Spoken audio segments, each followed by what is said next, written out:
all the students in the CA community, CA intermediate, CA foundation and CA final students who have applying ICAI, the Institute of Chartered Accountant of India scholarship for the CA students only. Please keep the till and watch, and please subscribe, like, comment in this channel please, and hit the bell icon.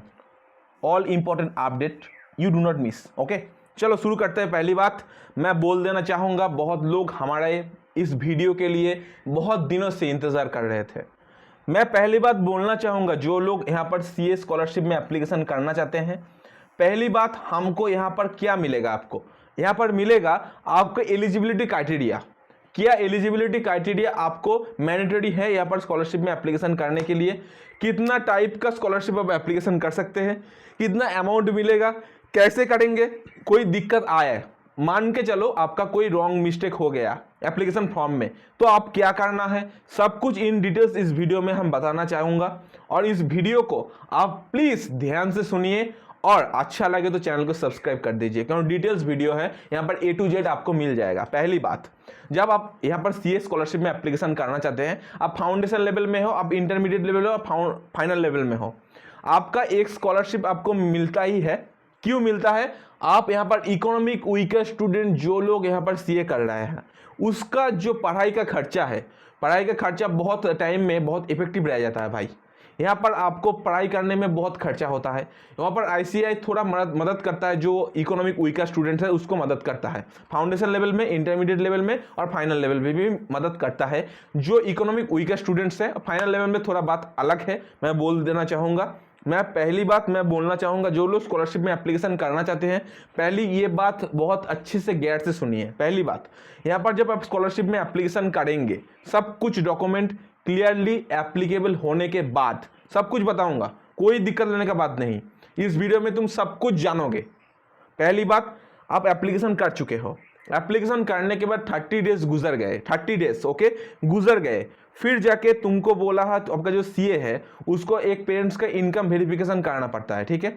वहाँ पर CA को बोलना भूल गए और CA 30 days के पहले application approve नहीं किए, तो फिर से जाकर आपको SSP पोर्टल में लॉगिन करके एप्लीकेशन करना है, फिर जाके आपको स्कॉलरशिप का अमाउंट मिलेगा, नहीं तो नहीं मिलेगा। पहली बात। सेकेंड बात, यहाँ पर आपको जानना है स्कॉलरशिप कितना टाइप तक आपको मिलता है और कितना कैटेगरी है। पहली बात, आपका जो स्कॉलरशिप रहता है वो इंटरमीडिएट में है, आपको फाउंडेशन में और फाइनल में तीनों तरफ से मिलता है। जो फाउंडेशन लेवल का स्टूडेंट्स है और इकोनॉमिक वीकर स्टूडेंट्स ही इसको स्कॉलरशिप में एप्लीकेशन कर सकता है। उसका जो फैमिली का इनकम है, यहाँ पर पेरेंट्स का इनकम नहीं मैं बोलूँगा, यहाँ पर फैमिली का इनकम चाहिए, ठीक है। बहुत लोग यहाँ पर गलत फहमी होता है, क्योंकि आप जानते हैं यहाँ पर आपका जो फैमिली का इनकम है वो 5 लाख से कम होना चाहिए। बहुत लोग ये नहीं जानते और एप्लीकेशन करना चाहते हैं और CA को बोलता है मेंबरशिप नंबर दे दो, मेंबरशिप नंबर देने के बाद CA एप्लीकेशन रिजेक्ट कर देता है, क्योंकि उसका फैमिली का इनकम जब CA जान जाता है उसका फैमिली का इनकम 5 लाख से बहुत ज़्यादा है, तो वहाँ पर जो CA रहता है ना वो एप्लीकेशन रिजेक्ट कर देता है। पहली बात। और एक बात यहाँ पर रिस्ट्रिक्शन में डालना चाहूँगा, बहुत लोग नहीं जानते। देखो, आप मान के चलो एक CA है, यहाँ पर बहुत लोग का डाउट रहता है, मैं सब बोलूँगा, ठीक है, कोई बात नहीं, मैं बोलता रहूँगा। देखो, पहली बात, आप जो फाउंडेशन लेवल में हो, फाउंडेशन लेवल में आप एप्लीकेशन करना चाहते हैं, ठीक है, एप्लीकेशन करेंगे तब जाके आपको स्कॉलरशिप मिलेगा। और एक बात, आप जब एप्लीकेशन करना चाहोगे वहाँ पर आपका जो फैमिली का इनकम है 5 लाख से कम होना चाहिए, फिर जाके आप एप्लीकेशन कर सकते हो इस स्कॉलरशिप में, ठीक है, पहली बात। सेकेंड बात, आपको क्या क्या डॉक्यूमेंट लगेगा फाउंडेशन लेवल में। देखो, आपको यहाँ पर जो डॉक्यूमेंट रिक्वायर्ड डॉक्यूमेंट है, पहली बात, आपका जो पेरेंट्स का इनकम है, बहुत ज़्यादा इनकम, मान के चलो आपका पेरेंट्स का इनकम 2 लाख है पर एनम 2 लाख का इनकम है, उसका जो पैन कार्ड का नंबर, आपका पेरेंट्स का पैन कार्ड का नंबर यहाँ पर लगेगा, पहली बात, एप्लीकेशन करने के लिए। और आप एप्लीकेशन कैसे करोगे? पहले आपको SSP पोर्टल में लॉगिन कर लेना है, वहाँ पर स्कॉलरशिप फॉर्म आपको दिख जाएगा।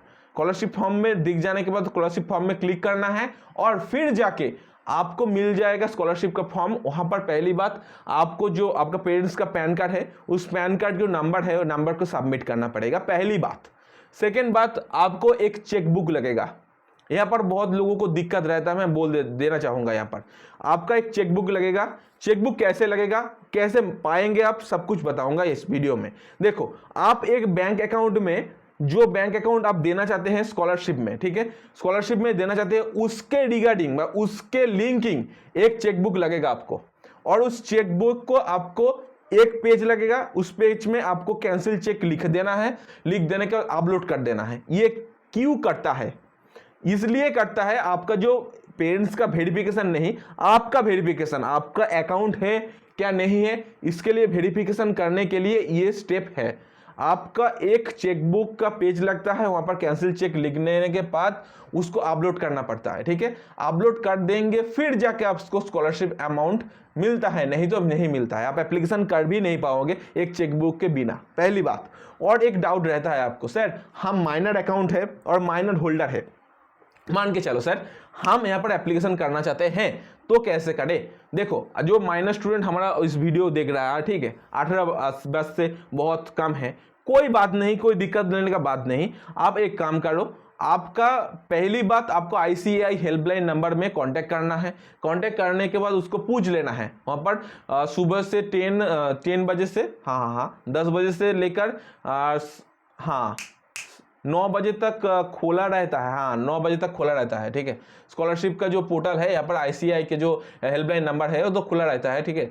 और हाँ, शनिवार और रविवार नहीं खोला रहता है, ठीक है, कोई बात नहीं, दिक्कत लेने का बात नहीं। यहाँ पर और एक बात देखो, जो लोग फाउंडेशन में अप्लाई कर चुके हो, कोई दिक्कत लेने का बात नहीं। यहाँ पर और एक चीज़ रहता है, उस चीज़ का बोलता है मेंबरशिप नंबर। यहाँ पर मेंबरशिप नंबर आपको कैसे मिलेगा, ये बहुत अच्छा खासा बात है, आपको देखना पड़ेगा। देखो, मेंबरशिप नंबर आपको एक CA के साथ कंसल्ट करके लेना है। मेंबरशिप नंबर क्या होता है ये आपको नहीं मालूम है, मैं बोल देना चाहूँगा। देखो, आप जब इंटरमीडिएट पास करके, फाउंडेशन पास करके और फाइनल लेवल में जाते हैं, और फाइनल लेवल क्रैक करने के बाद आपको एक मेंबरशिप नंबर मिलता है, आप CA बनने के बाद मिलता है। उस मेंबरशिप नंबर को आप लगेगा, उस 6 डिजिट का रहता है, ठीक है। स्कॉलरशिप एप्लीकेशन करने के लिए उसको जरूरत पड़ेगा, ठीक है। वहाँ पर जब फॉर्म में सबमिट करोगे, मान के चलो एक CA है, उसका नाम है CA आकाश कुमार बेरा, मान के चलो, ठीक है, CA आकाश कुमार बेरा है, उसका जो मेंबरशिप नंबर है, जब आप स्कॉलरशिप फॉर्म में सबमिट करोगे, मान के चलो सबमिट करने के बाद एंटर मारोगे, वहाँ पर उसका नाम शो करेगा, CA आकाश कुमार बेरा, मान के चलो। शो करने के बाद उस टाइम पे ही जब एप्लीकेशन आप सबमिट करोगे, उस टाइम पे ही उसका CA, जिस CA का आप मेंबरशिप नंबर दे रहे हो, उस CA का मेंबरशिप नंबर में एक मेल जाता है, और उस मेल जाने के बाद उसको बोला जाता है, सर आपका जो मेंबरशिप नंबर लेकर ये बंदा एप्लीकेशन किया है और मंदी एप्लीकेशन किए है, आपका इस एप्लीकेशन को अप्रूव करना है, ठीक है। 30 डेज के पहले उसको मिल जाता है और अप्रूव कर देता है, स्कॉलरशिप आपको मिलता है, ठीक है, कोई बात नहीं। और एक बात बहुत दिक्कत में रहता है, सर फाउंडेशन लेवल में कितना इंस्टॉलमेंट मिलता है? 3 इंस्टॉलमेंट मिलता है, 1500 रुपीज करके 9 मंथ मिलता है। ये बात सब कुछ फाउंडेशन लेवल में सब कुछ क्लियर कर चुका हूं। और एक डाउट रहता है, सर फाउंडेशन लेवल में जो लोग है, एक कैटेगरी स्कॉलरशिप मिलता है और economic weaker students based scholarship मिलता है सिर्फ फाउंडेशन लेवल में, मान के चलो सिर्फ फाउंडेशन लेवल में, ठीक है। और इंटर लेवल में क्या मिलता है ये आपको जानना चाहिए। बहुत लोग यहाँ पर क्यूरियोसिटी लेकर बोला, सर अब फाउंडेशन लेवल के साथ ही बात कर रहे हो, सर इंटरमीडिएट में थोड़ा बोलो। हाँ, इंटरमीडिएट में मैं बोलूंगा, कोई बात नहीं। देखो, इंटरमीडिएट में आपको क्या मिलता है, देखो इंटरमीडिएट में आपको पहली एक बात ध्यान में रखना है, आप इंटरमीडिएट में पहली ग्रुप ज्वाइन किए हो, कोई दिक्कत लेने का बात नहीं। आप यहाँ पर IT OT ट्रेनिंग में ज्वाइन करते हो, आपको नॉर्मली मिलता है 2500 इंटू 9 मंथ के लिए स्कॉलरशिप यहाँ का मिलता है। जब आप स्कॉलरशिप यहाँ पर एप्लीकेशन करने के लिए जाते हो, यहाँ पर थोड़ा दिक्कत बहुत रहता है, ठीक है, आपको मैं बोल देता हूँ। देखो और एक बात मैं जानकारी देने के लिए बोलना चाहूँगा, जो इंटरमीडिएट लेवल का स्टूडेंट रहता है उसके लिए बहुत क्यूरियोसिटी लगता है, ठीक है। इंटरमीडिएट स्टूडेंट भी बोलता है, सर हमारा एक ही कैटेगरी का स्कॉलरशिप मिलता है, सर इकोनॉमिक वीकर कैटेगरी के स्टूडेंट से अब मिलता है। हाँ, क्योंकि यहाँ पर जो फाउंडेशन लेवल से एंट्री करता है, यहाँ पर एक बात दिक्कत देने का रहता है। देखो, फाउंडेशन लेवल में जो एंट्री करता है वो एग्जाम देने के बाद एंट्री करता है, उसको रैंकर लेवल पे आता है, ठीक है। तो यहाँ पर बुक एंड फेयर नहीं रहता, क्योंकि इसलिए सर यहाँ पर रैंकिंग लेवल का कोई स्कॉलरशिप नहीं रहता। क्यों, मैं बोल देना चाहूँगा। देखो, कोई लोग यहाँ पर फाउंडेशन लेवल क्रैक करने के बाद यहाँ पर आता है, कोई लोग डायरेक्ट एंट्री से आता है, मतलब बीकॉम कंप्लीट करने के बाद मार्क्स लेकर अब यहाँ पर एंट्री करता है, तो फिर जाके यहाँ पर फेयर नहीं रहेगा। जो लोग बोलेगा सर हम क्या दोष किए हैं, हम ग्रेजुएशन कंप्लीट करने के बाद यहाँ पर एडमिशन लिए थे, तो फिर जाके हमको स्कॉलरशिप तो मिलना चाहिए ना, उसको बहुत ज्यादा स्कॉलरशिप मिलेगा, रैंक करेगा तो हमको यहाँ पर रैंक करने की कोई सर फुर्सत ही तो नहीं है। हम सर यहाँ पर तो एप्लीकेशन करने की सर हम डायरेक्ट एंट्री से है, इसलिए सर कोई रैंकिंग वगैरह नहीं आता है सर, फाउंडेशन लेवल में हम क्रैक करके नहीं आए हैं, वो लोग बोलेगा। इसलिए यहाँ पर कोई भी दिक्कत लेने का बात नहीं, एक ही स्कॉलरशिप रहता है, वहां पर बोल दिया गया है एक इकोनॉमिक वीकर स्टूडेंट से अप्लाई कर सकता है, ठीक है, कोई दिक्कत लेने का बात नहीं है, यहाँ पर इकोनॉमिक वीकर स्टूडेंट से अप्लाई कर सकता है, ठीक है। और एक बात मैं बोलना चाहूंगा बहुत अच्छे से आपको, ठीक है, यहाँ पर इकोनॉमिक वीकर जो स्टूडेंट्स रहता है ना, वो अप्लाई करता है, कितना मंथ तक अप्लाई करता है, आपको यहाँ पर दिक्कत लेने का कोई बात ही नहीं है।